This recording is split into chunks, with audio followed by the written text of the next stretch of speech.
Okay, thanks for watching, everyone. Looks like we got the audio issues sorted out. This is Chris with the Unicorn Riot. We are live in Hubbard County in northern Minnesota. What you're looking at right now is 300th Street, but it's actually just an access road to the Enbridge Line 3 tar sands pipeline, Two Inlets pump station. So yeah, there's a national park called Two Inlets near here. The Two Inlets pump station is a still under construction area for the contested Enbridge Line 3 tar sands oil pipeline. The last few days there's been what's called a treaty people gathering, where indigenous people and their allies have been gathering to oppose this pipeline, it ships tar sands oil, which is basically the dirtiest kind of oil from Alberta, Canada, contributes to climate change at a rate higher than regular crude oil. The tar sand industry in particular, as well as the pipeline industry, is associated with violence against Native women and girls and LGBTQ people due to the man camps that pop up along where work on these projects are being done. And it also, many indigenous people say that this pipeline violates treaty rights when the United States signed treaties, which in this area would be with nations that made up by like Anishinaabe or Dakota or Ojibwe peoples. Sorry if I'm not getting it precise. But when they move to reservations, under these treaties signed with the United States, these native nations still retain the rights to make use of this land for hunting, for fishing, and for making use of the waterways, all of which will be threatened by a leak of this pipeline and is also actively interfered with by the construction activities, which tear up the earth, do deforestation, and also appropriate a lot of the water in these water bodies up here, which are allocated by the Minnesota Department of Natural Resources. So anyway, that was a quick introduction to the project itself, but you're looking at the access road to a pumping station for this pipeline project. Yesterday, somewhere around 300 people took over the pumping station. It took many hours for police to arrive. Police eventually arrived and retook over the pumping site. There were several blockades on the road, as well as dozens of people locked to construction equipment inside the pumping station. So what you're seeing now, there was maybe a dozen people locked to this boat yesterday. 4 people were still locked down as of this morning. They stayed locked to the boat after police extracted some of the others last night. The police, or sheriffs mostly, have cut teams where they're using cutting tools like saws or pry bars and stuff like that cut through these lockbox devices that the water protectors will use to either attach themselves to a blockade or to equipment or to each other, basically making it so that law enforcement has to operate to dismantle these devices before they can remove them and reopen the road, which, as we're seeing, can take hours and hours. This cut team here has been cutting for several hours. So you can see to the left of that utility work sign, there's 2 people on the ground. You can't see them that clearly because they have tarps over them where their cutting is being protected, or the tarps are there so that sparks and stuff from the cutting don't injure them. So they've had this road blocked for quite some time, and the officers and deputies are still working to extract them. These are called cut teams or extrication teams, and these teams are trained. They're from different counties that are cross-training and supporting each other, and they are part of the Northern Lights Task Force, which is coordinated at a state level. As part of the approval by the Minnesota Public Utilities Commission, Enbridge, the pipeline company, set up an escrow account where then many of these county sheriffs and local police departments are directly reimbursed for a lot of their expenses for work that they do around protests or actions like this to slow down the pipeline. Also, cutting tools, such as the tools we see being used here now, have often been donated by Enbridge, the Canadian pipeline company, directly to sheriff's offices like the Hubbard County Sheriff's Office, which is where we're in Hubbard County right now. So yesterday there was a huge crowd here. Today there was a smaller crowd of protesters supporting the people still locked down in or around this boat here, blocking the access road. The police declared an unlawful assembly and But they declared an unlawful assembly and made most people leave. Myself and a few other journalists and legal observers are still here. The police had been saying, oh, there's enough media here, you have enough, so no more can come. So my colleague Alex, who left and was trying to come back and bring me a tripod, is being told that they can't come here. There's enough media. It's just myself and one other camera here right now. But I guess the sheriff's department decided that they wanted to disallow any more media coverage. I'm gonna set up your people at the media center, okay? Okay, all right. Thank you, Chris. Folks, I'm gonna set up right behind the squad car here. There's a little field approach. That's gonna be your media area, and you'll be free to broadcast or do whatever you need to do from that area.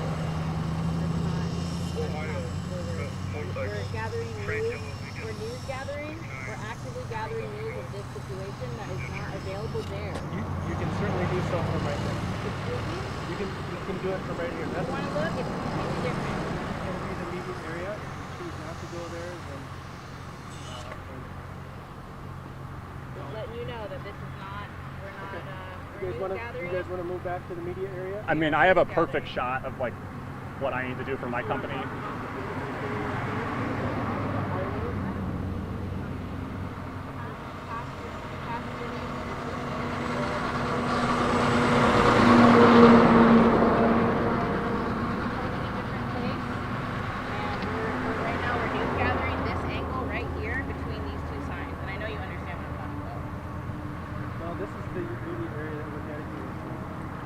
We are currently news gathering right there. Is it possible to move just right there? Hello?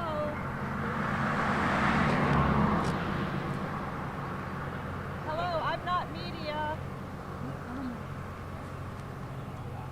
So, yeah, they're preventing my colleague from joining us. Our media lawyer just called Hubbard County, and they're trying to say that, like, oh, you can go to the media zone over there, but we have the shot we want right here. So, not really sure. They haven't seemed to have threatened me with arrest or anything. Right now, you guys local. That's me. Cool. Yeah, there's two accomplices, allies, white people, folks, maybe not white, other people folks. come. They're actually locked down right there on the road. So Go. they're telling us we need to Go. move. Let's go. Yeah, Let's go. Let's go. Let's go. We can't come here. actively denying Ojibwe elders and community space in their own land.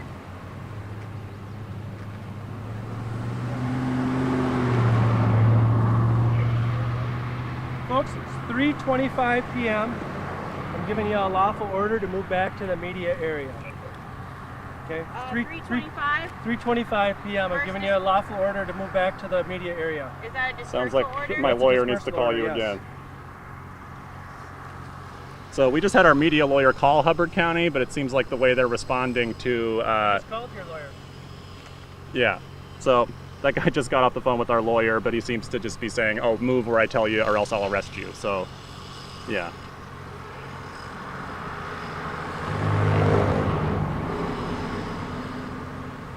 All right. What do you guys want to do?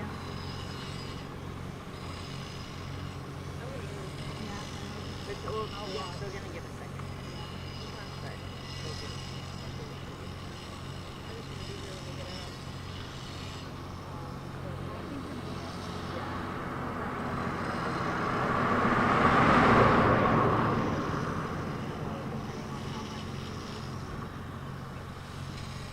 So you can see they're still working on cutting the people out of the lockbox.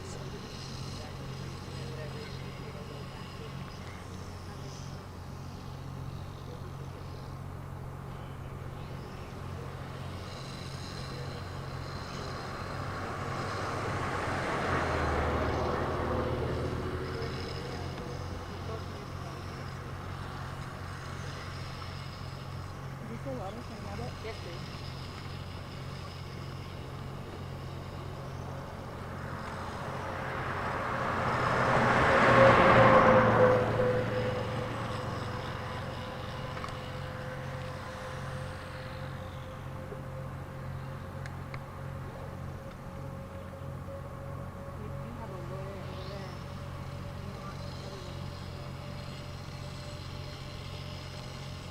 I mean, I think I'm gonna move because I probably can still mostly see from over there.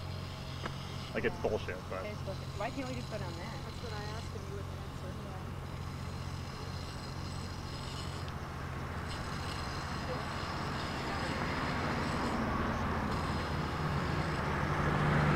Did you just actually ask them to sit down there again?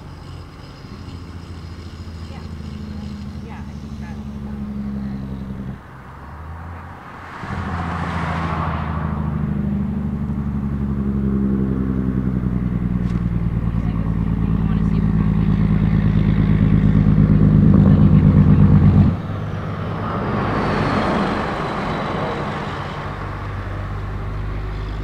So the sheriffs are still working to extract the folks who are locked down. We're committed to bringing you the best view of this we can. We might have to move to avoid arrest. They're keeping my colleague from joining me here. We thought that having our media lawyer calling them about that would help, but they seem to be using that to just like create more pretext to interfere with our line of sight here. Basically saying, oh, the designated media area is over there, go over there, or I'll arrest you. And that was a Hubbard County Sheriff's deputy.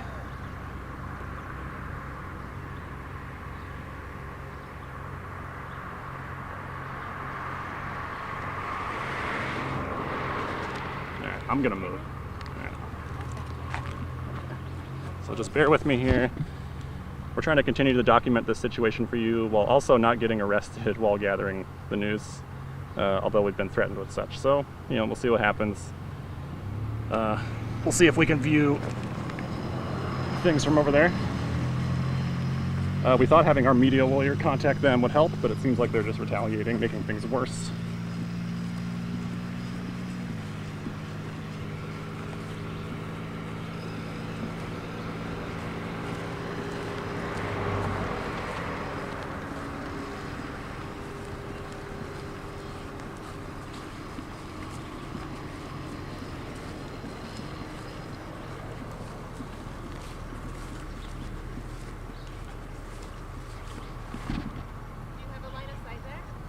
Yeah.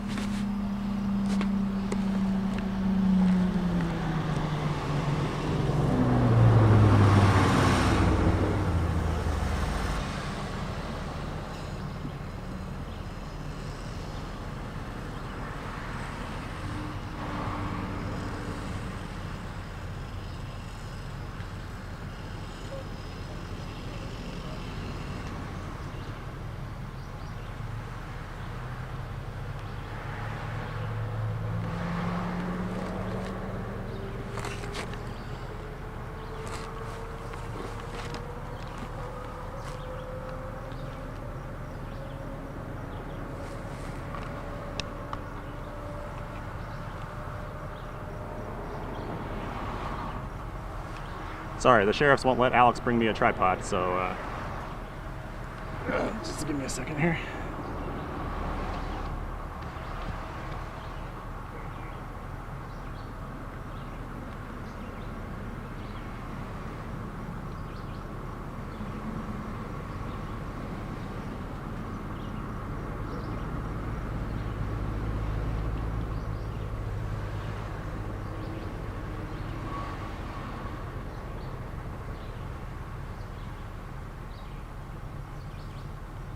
Almost got it. Okay. Let's keep it there.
All right, so this is the best view we can give you now. Thankfully, we still have a pretty decent line of sight.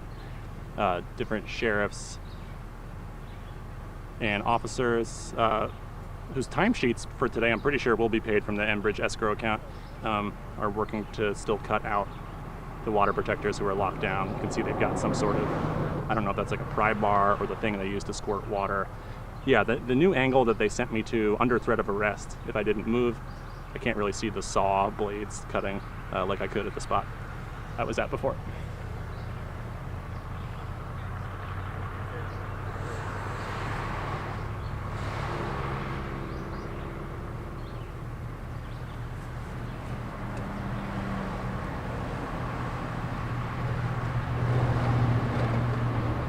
Okay, it looks like there's a closer area I can go to, so we're gonna move once again. Sort of like a back and forth. Looks like the sheriff is letting us get a closer view. So thanks for bearing with me. Here we go.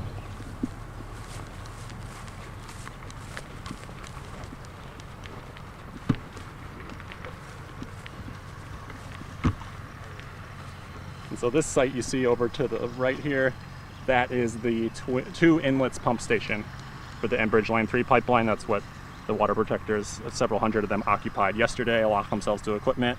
Took until later in the evening for police to get them out.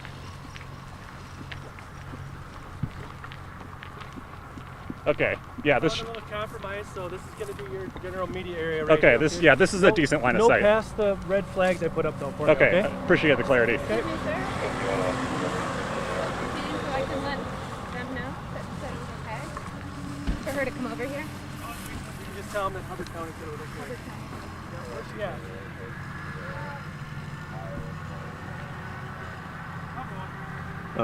The legal observer asked the sheriff's deputy what his name and badge number was. He just said, "Oh, I'm with Hubbard County." So they're declining to identify themselves. All the officers and deputies yesterday, I also didn't see any names or badge numbers on any of them, with the exception of some of the cut teams who had black uniforms with some kind of name and number on it. Might have just been their unit.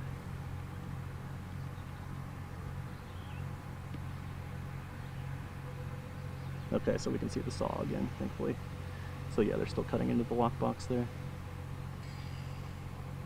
Let me get my shot stabilized. Thanks for bearing with me. Maybe they'll let Alex bring me the tripod finally.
Okay, it looks like one person has actually been extracted from the lockdown.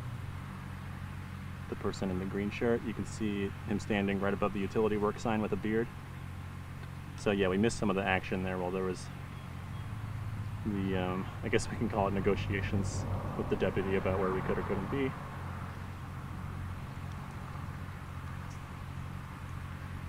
So yeah, this person with the green shirt and the beard was just cut out and is now being placed under arrest.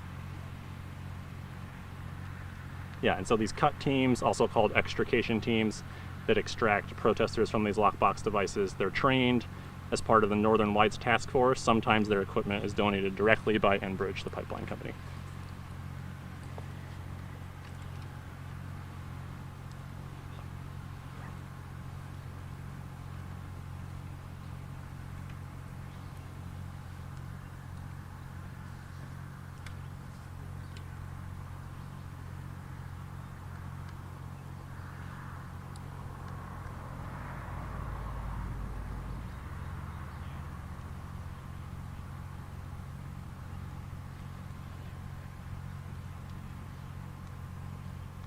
So yeah, we're not clear if they're going to be able to easily pull out and arrest the remaining person, or if they're still like clipped in or something, they might have to get cut out further.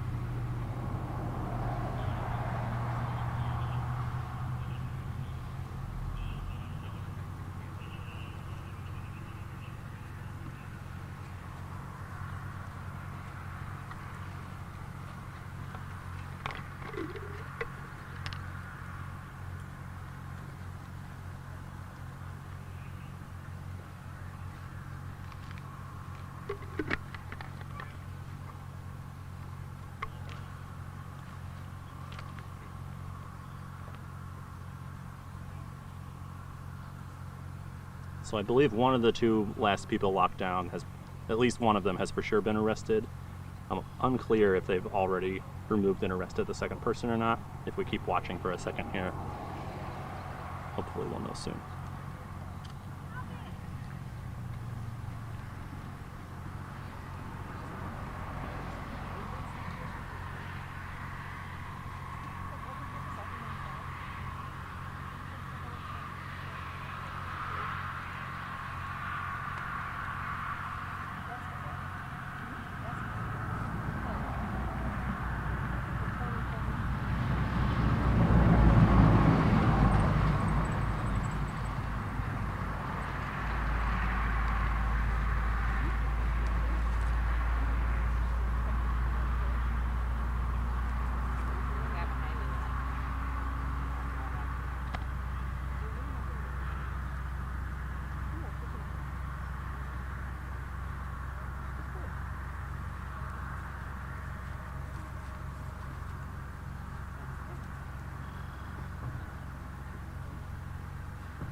Yeah, so it looks like they're still fidgeting with part of the lockbox.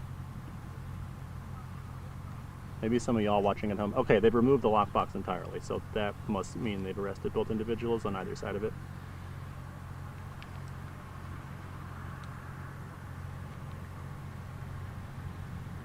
But we haven't seen any of the arrestees get taken out yet, so it's a little confusing.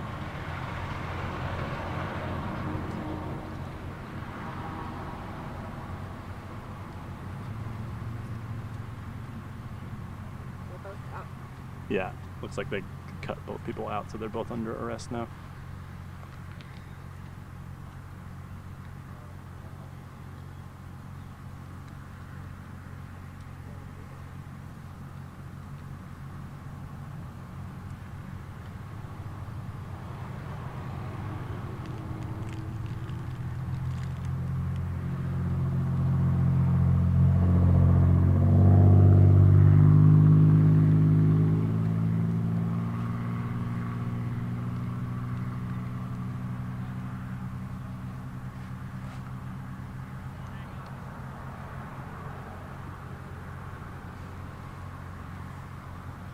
So yeah, this guy in the t-shirt is carrying away the lockbox device. He just tossed it on the ground there. I assume they're gonna like take it and analyze it to be able to cut through them more quickly in the future.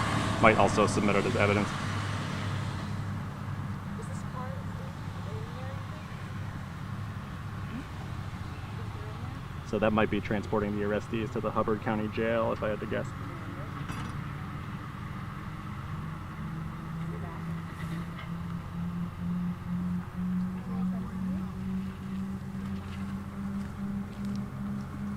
So I think we're going to take the stream down in a second here. I'm eager to get out of the heat, but just to give you a view over here. This is the Enbridge Two Inlets pump station that was occupied yesterday. A few hundred water protectors as part of the indigenous-led Treaty Peoples gathering took it over. Over 3,000 people were camped out at a pipeline resistance camp on the White Earth Reservation in northern Minnesota. There's, I think, at least 3 other pipeline resistance camps going that have been coordinating protests and vigils and direct actions against the Line 3 tar sands pipeline.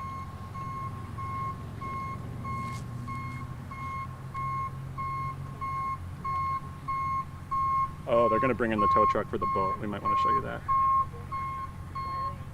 Come back tomorrow.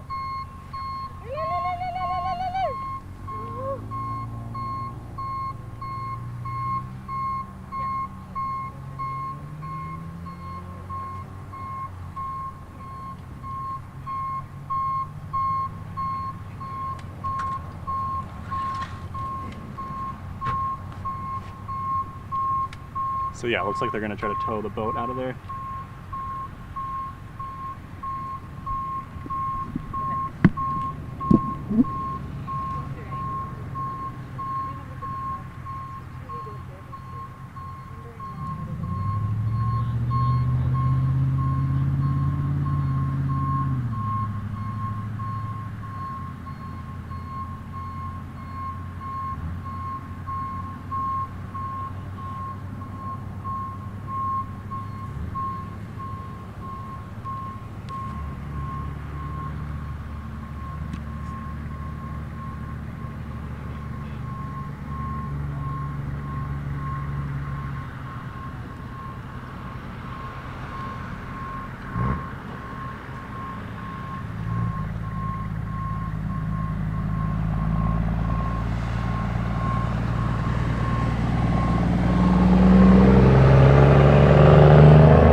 So yeah, the tow truck's kind of having a slow time getting to the boat because of all these police vehicles in the access road. You can say that the National Water Quality Group are here to provide a neutral third-party observation, and so whatever our personal feelings we are in the role of observing. Yeah, they're having to move some of the trailers and stuff out of the way of the tow truck. In that role, here we are trying to stick it out to the end for this hot day. Observing and noting how the ultimate conclusion of this event goes. And can you kind of speak to some of those conditions that you're seeing as you're watching it, you're kind of like sad for your school and your observing? Mostly it's legal violations, civil rights violations. There's probably a limit to what we have a very limited role, and that's about all I can say. Cool. So we take a lot of notes and report back to the attorney then. Okay. And then I know you had said they kind of could see in the of how they're being treated. Yeah, exactly. Keep eyes to make sure that they're being extracted safely. Yeah, there are no rights violations in the process here. Right.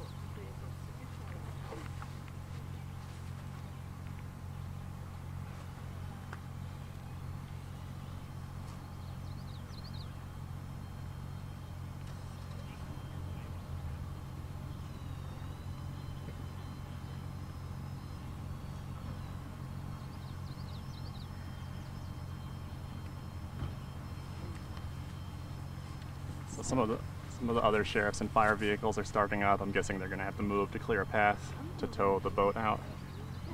The boat's name is Good Trouble. The name is on the back of the boat there. That's the boat that at least a dozen people were locked to yesterday, and 4 people were locked to for most of today. They extracted 2 people who were locked into the top of the boat maybe 2-3 hours ago, and the last 2 who were locked down beneath the boat were just finally cut out and taken away and arrested. And just to our right is the Two Inlets pumping station for the Line 3 replacement tar sands pipeline,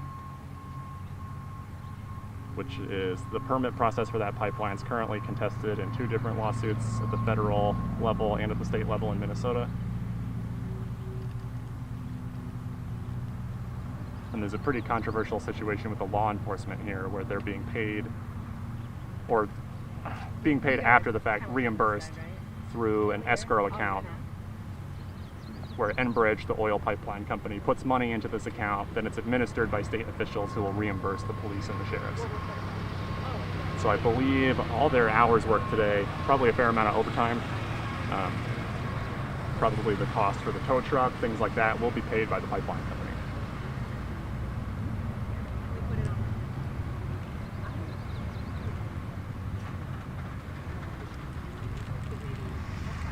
Either a shift change or they're giving each other waters, these officers over here. Or deputies mostly. If they're sheriffs, then they're deputies. If they're police, then they're officers. They're all working together, but these distinctions sort of matter if, depending on who does what. All the operations to protect the Line 3 pipeline are done under the guise of the Northern Lights Task Force, which is sort of a state level initiative, but it's mostly carried out by local county sheriffs working together.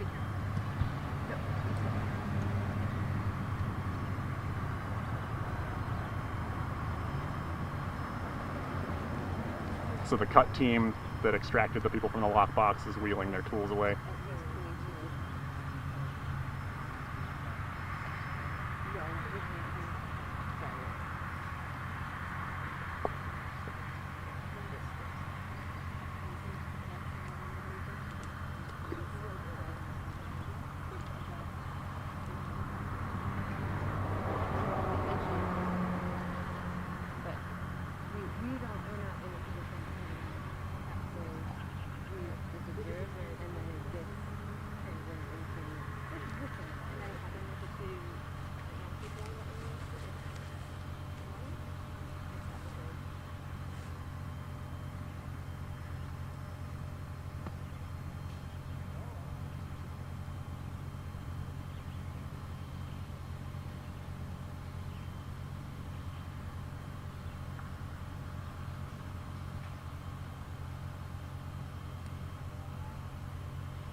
Okay, so they moved the boat slightly since I was looking at my phone.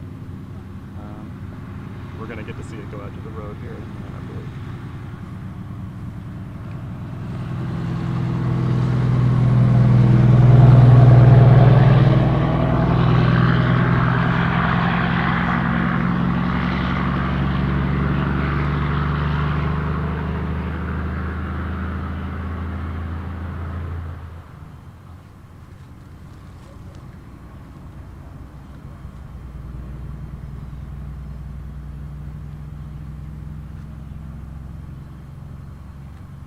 There's some sort of saw noise still going. I'm not sure if they're cutting something off the boat or what. We can't really see what's going on anymore.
So thanks for watching today, everyone. I think we're gonna bring the stream down in a minute.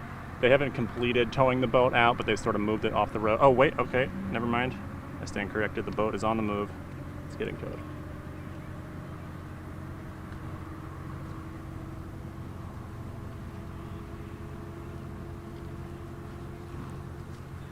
So the boat that had been blockading this Line 3 pump station access road, this is the Two Inlets pump station, is now finally being brought away. It had been in place since about 8 or 9 a.m. yesterday morning. So it's now 4 p.m. near the end of the workday. So this boat and other actions by water protectors stopped work for basically 2 full days, the entirety of this week thus far. It's possible they'll resume work here this evening, but I don't know.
So there goes the boat.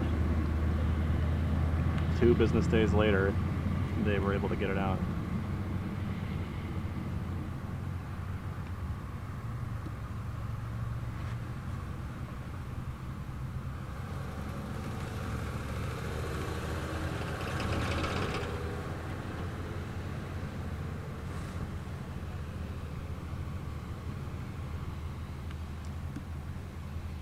They got a police cruiser with its lights on, escorting the boat to boat jail, or the evidence locker, something like that.